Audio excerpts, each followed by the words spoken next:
Hey, it's your weather headlines for Thursday, July 10th, and we take a look at temperatures for the first part of July. Unseasonably cool, almost 3.5 degrees cooler than what we would expect for this time of year. So we look at your weather headlines. It's a cool start to the day, but with lots of sunshine on tap, we warm things up quickly. There will be a lake breeze keeping you cool along the shoreline, and it's going to be a strong south wind that keeps us mild overnight. So we change the tides on these temperatures. You can see it's a cool start at the 8 o'clock hour. We check in into the 40s. That's cooler than what we expect for an overnight low, but you see lots of clear skies across upper Michigan.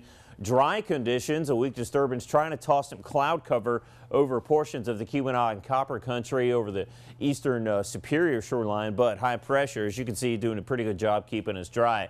You can see evidence of the next front working in, but watch what happens. Here's our high pressure ridge, and over the next day or so, high pressure starts to slowly slide eastward, so we've got a nice 24 hours or so before we see an increasing south wind. That's going to usher in warmer temperatures, but it also is bringing in deeper moisture. We eventually see one front crossing central Canada, and that'll affect our weather. We're also watching low pressure, and that'll develop out of the plain. So here's what happens by Friday. It looks like we'll see some rain and thunder building in. That'll be moving from west to east. Rainfall ought to be limited with that one. And then by Saturday, there could be some strong storms, but things will pretty much have to be perfect for those strong storms to develop, and this front will have to slow down a bit. Right now, forecast models speeding this along pretty quickly, which is good news. Any rain and thunder ought to be relatively short-lived into our Saturday. Best chance for that would be into south, central, and eastern upper Michigan. We start to see a drying trend looking west,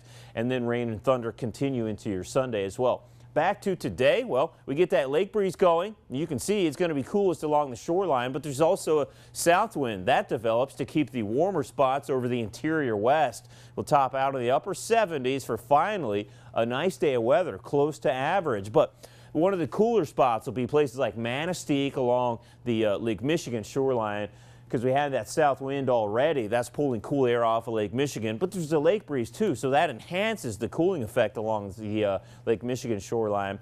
Otherwise, though, your marine forecast and your beach forecast looks pretty nice today. Lots of sunshine. Wave heights are kept in check, generally calm to a foot or so. So again, it's going to be a nice day to be out on the water. Water temperature still on the cool side. No surprise there, mid-40s on Lake Superior. And for tonight, we keep mainly dry conditions. There's a chance for a stray raindrop, maybe a bump of thunder over the Copper Country through the Keweenaw, places like Ironwood. We start to see those thicker clouds building in, and it's a steady south wind. And look how warm temperatures are going to be running through the 60s over much of the western UP. A little cooler under mainly clear skies east. Those clear skies eventually give way to increasing clouds, a chance for rain and thunder. I think that should hold off until mid to late afternoon over the far eastern counties Friday. Rain and thunder will be ongoing Saturday morning. We'll be spreading in as we work through our Friday. There's a touch of fog into the morning. Temperatures running through those upper 70s into the low 80s in the warmer spots. TV 6-day forecast, so your weekend temperatures are going to finally work closer to average, upper 70s, low 80s. But that warm up is short-lived. Strong south northwest winds keep a cool down on tap for Monday through much of next week. Have a great day. Thanks for watching.